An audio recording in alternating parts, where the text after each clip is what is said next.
دعا ایک مومن کا سب سے طاقتور ہتھیار ہے۔ یہ بندے اور رب کے درمیان براہ راست تعلق کا ذریعہ ہے۔ اللہ تعالیٰ قرآن میں فرماتا ہے ادعونی استجب لکم، مجھے پکارو میں تمہاری دعا قبول کروں گا۔ بندہ جب اپنے رب کو دل سے پکارتا ہے تو اللہ ضرور سنتا ہے۔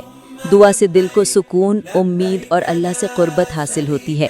ذیلی احاد کی اہمیت کے چند پہلو: اللہ سے قرب کا ذریعہ، پریشانیوں کا حل، مصیبت اور غم کے وقت دعا سب سے بڑا سہارا ہے۔ ایمان کی علامت: جو بندہ دعا کرتا ہے وہ یقین رکھتا ہے کہ اللہ ہی سب کچھ کر سکتا ہے۔ دعا تقدیر کو بدل دیتی ہے۔ دل کا سکون: جب بندہ اپنے دل کی بات اللہ سے کہتا ہے تو دل ہلکا اور مطمئن ہو جاتا ہے۔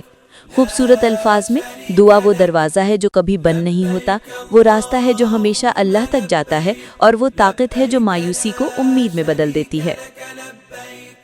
إن الحمد والنعمة لك والملك لا شريك لك لبيك اللهم لبيك لبيك لا شريك لك لبيك إن الحمد والنعمة لك والملك لا شريك لك لبيك اللهم لبيك لبيك لا شريك لك لبيك إن الحمد والنعمة لك والملك لا